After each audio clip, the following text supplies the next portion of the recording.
Ignoring the radical. 4 divided by 2 is 2. 2 divided by 2 is 1. 2 went into both of them nicely, so 2 went into all three numbers, so 2 goes into itself once. So we have x equals 2 plus or minus 1 square root of 7. You can put it over this 1. You do not need it. 1 in the denominator means nothing.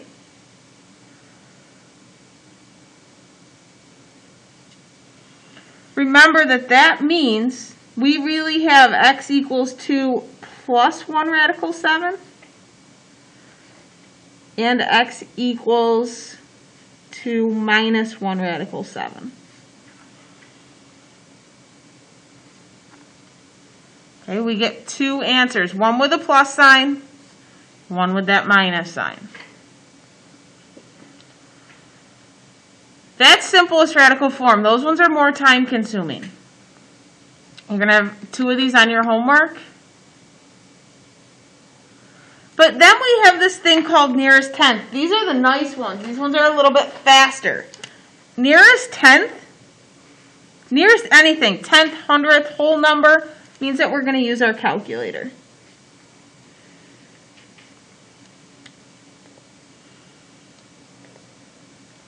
Our first step is the same. We put it in standard form. I'm just going to rewrite it because we're using the same function. So x squared minus 4x minus 3 equals 0.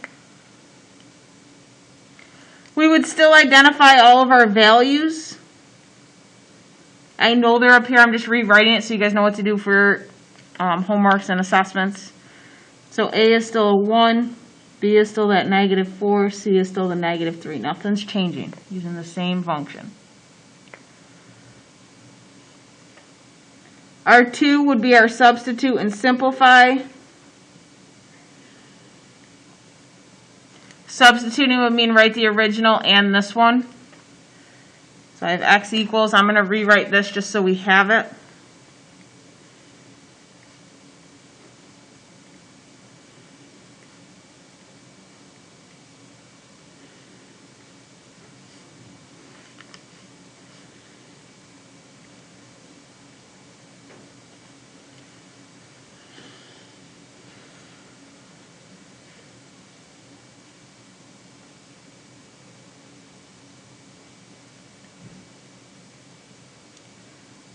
All right, now remember that plus and minus sign means that we get 2 answers. So I'm going to split it up. 2 answers.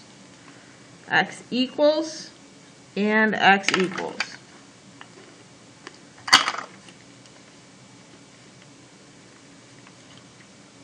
So we're going to grab our calculator. It wants nearest tenth. You do not need to sit here and type in what's under the radical and break it down. We're going to take this whole thing and type it right in our calculator. So while you're on your blank screen, you clear everything. We have a fraction, so I'm going to type in my fraction. Please type it in with me, see how you're doing. Can I borrow a charger? Do you have a Chromebook charger? Yeah. Can I borrow one? All right, so we're going to type this in. So I see a -4. Don't forget those parentheses. We're going to add our square root sign. By the way, Mr. Hart called me Miss Hinman today. Nice. So we have -4. We're going to square it. Minus sign, not a negative sign. 4. My A, my C. Remembering they all get parentheses.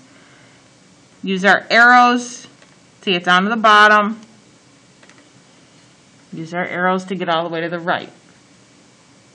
I'm going to hit enter just so you can see if you typed yours in the same. And there's our decimal.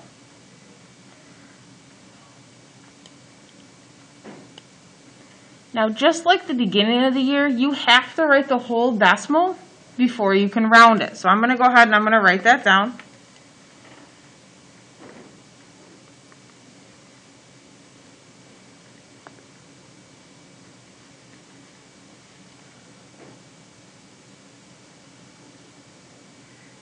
Remembering rounding to the nearest tenth, 10 has 1 0, so I want 1 decimal. So I grab that 6, look next door at that 4, Not enough to change it, so I have x equals 4.6. There's one of my roots.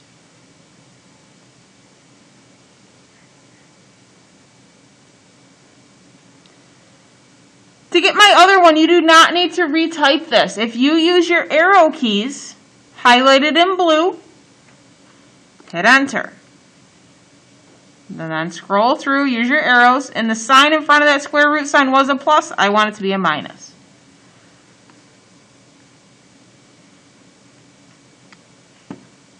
Okay? And then just hit enter. There's my other one. Write down the whole thing.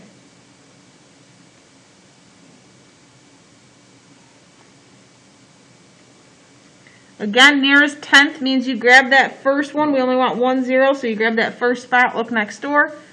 And that's going to stay negative 0.6. The 4 is not enough to round that 6.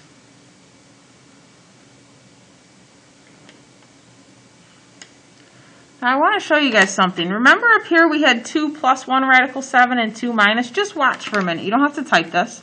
But 2 plus 1 square root of 7 should match this one, which it does. And then if I did the same thing but with a minus sign, it should match this one, which it does. They should be the same. This was simplest radical, but it's still going to reduce to the same decimal. Simplest radical, radicals in your answer. Nearest something, whole number, tenth, hundredth, thousandths, we want decimals. Both of them you still have to show this step, but in the radical you need to simplify that radical and show that you're breaking it down. Nearest anything, you just type this in your calculator both times. One with a plus, one with a minus. I want to show you guys one other thing. Just watch, you don't have to do this. If I went to y equals and I typed in x squared minus 4x minus 3, and I went to my graph and I looked at it, there's my graph.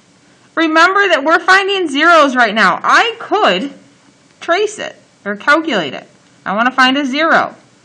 My left one, remembering being on both sides, not guessing, so there's that one, negative 0.64, so negative 0.6. There's my 0. I could then go do the same thing for the other one. So I want the left side of it, the right side of it, 4.6. Okay, that's just a way to check it. You guys know it has to be done algebraically. And you have to show all your steps, but that at least checks your work, makes sure that you did it correctly. Alright, last one. If the quadratic formula is used to find the roots of this equation, the exact roots are what? Nice thing is it's already in standard form, so we can start with our values. So starting with that A, B, and C. A is in front of the x squared, which I don't see a number, so we know it's a positive 1. The B is what's in front of the x, which in this case we see a negative 6. C is the one with no x or no letter, which is a negative 19. Remember, those x's could be t's, d's, q's. It's all the same. So it's in front of the squared term, in front of the regular letter, and then with no letter. Then we can go ahead and substitute and simplify. So I have x equals negative sign, my parentheses, plus and minus our square root, parentheses squared minus 4 with 2 sets of parentheses, all over 2 and a parenthesis. Formula's right here if you need it. First two are the b's. So my b is a negative 6. Then I have my a, my c, and my a.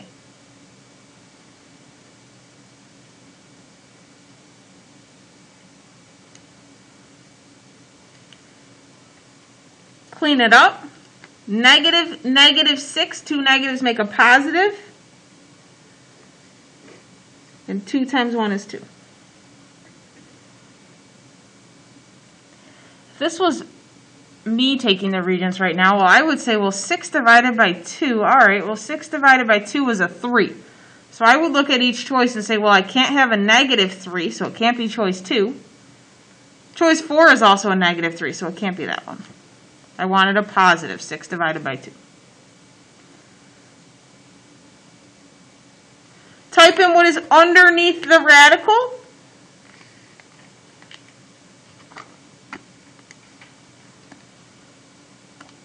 So I have negative 6 in parentheses squared minus 4 times 1 and negative 19.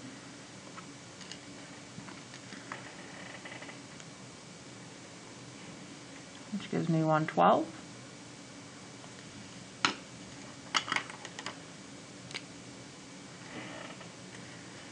We can see that this question has radicals in the answer, so I need to find my perfect square.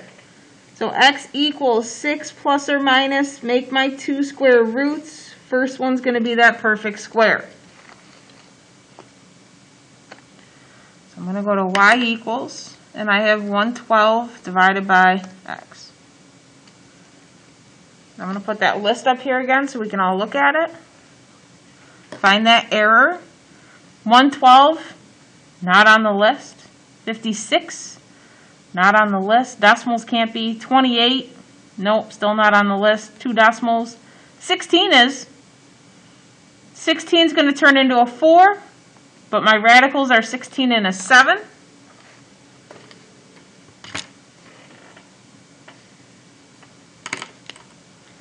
And from our list, we know that the square root of 16 comes out as a 4.